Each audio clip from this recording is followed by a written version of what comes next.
السلام علیکم عزیز طلبہ، میں ہوں خرم شاہ اور بات ہم کریں گے خواجہ میر دت کی غزل پر۔ سامعین، خواجہ میر دت کے بارے میں ہم جانتے ہیں کہ تصوف کے مضامین کو جس بہتری اور خوبی سے خواجہ میر دت نے اردو غزل میں سمویا ہے، اس کی مثال ہمیں نہیں ملتی۔ دت کی شاعری وحدت الوجود اور وحدت الشہود کا عمدہ امتزاج ہے، یعنی دونوں صوفیہ تصوف کے موضوعات کو آپ ہم آہنگی سے پیش کرتے ہیں۔ دونوں طرح کے موضوعات آپ کی غزل میں پائے جاتے ہیں۔ تو وہ ایک عملی صوفی تھے، اسی وجہ سے یعنی خود صوفی تھے، اس لیے جب وہ صوفیانہ شاعری کرتے ہیں تو اس میں وہ ایک جان نظر آتی ہے، ایک طاقت توانائی نظر آتی ہے۔ درد کے ہاں عشق اور تصوف ایک دوسرے سے الگ نہیں ہیں، یعنی اللہ کی محبت اور جو دنیا میں عشق کا تصور کیا جاتا ہے، تو شاعر کے مطابق وہ عشق اور تصوف ایک ہی چیزیں ہیں۔ اصل میں انسان جو عشق کرتا ہے یا محبت کرتا ہے تو وہ اسی اللہ ہی کی محبت کی یعنی ایک عکس ہے۔ تو اللہ نے انسان کے دل میں اپنی محبت رکھی ہوئی ہے، اسی لیے انسان محبت کرتا ہے۔ تو آغاز کرتے ہیں غزل کا کہ قتل عاشق کسی معشوق سے کچھ دور نہ تھا، پر تیرے عہد کے آگے تو یہ دستور نہ تھا۔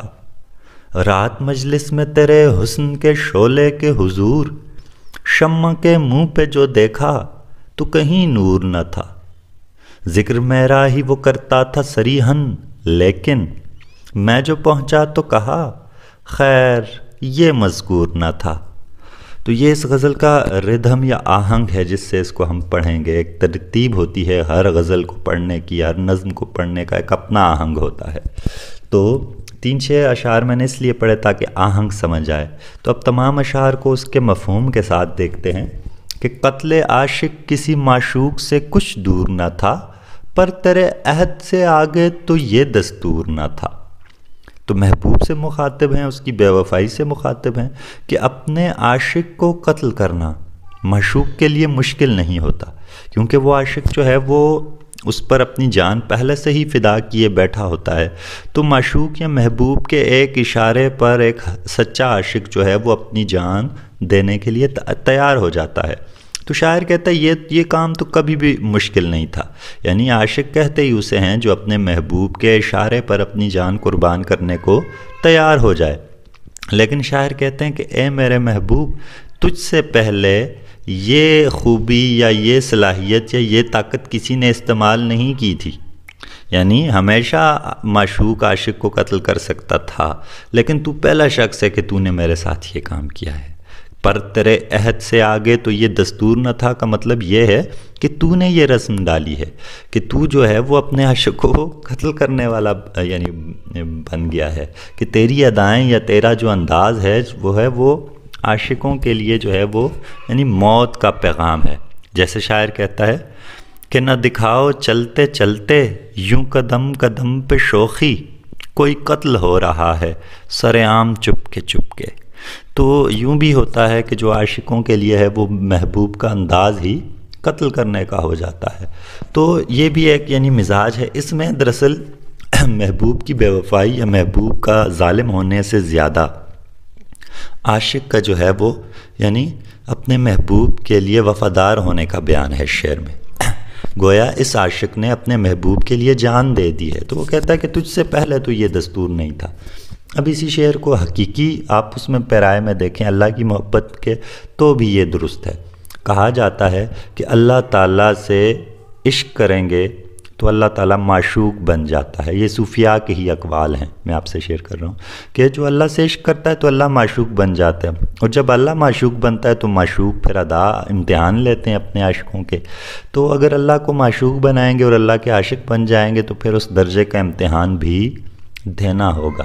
تو اس لیے شاعر کہتا ہے کہ تجھ سے پہلے تو یہ سسٹم نہیں تھا کہ کوئی اپنے عاشقوں کی جان لیتا ہو، تو اے میرے محبوب تو پہلا شخص ہے، تو پہلا انسان ہے، تیرا دور زمانہ پہلا ہے کہ جس میں عاشق کو قتل کیا جاتا ہے۔ گویا یعنی اس ادا سے قتل کیا جاتا ہے یا اس طرح اس شدت سے یعنی عشق کے اس بہاؤ میں قید کر دیا جاتا ہے کہ وہ عاشق سروائیو نہیں کر سکتا، اپنی جان بر نہیں ہو سکتا۔ آگے بڑھتے ہیں، شاعر دوسرے شعر میں کہتے ہیں کہ رات مجلس میں تیرے حسن کے شعلے کے حضور،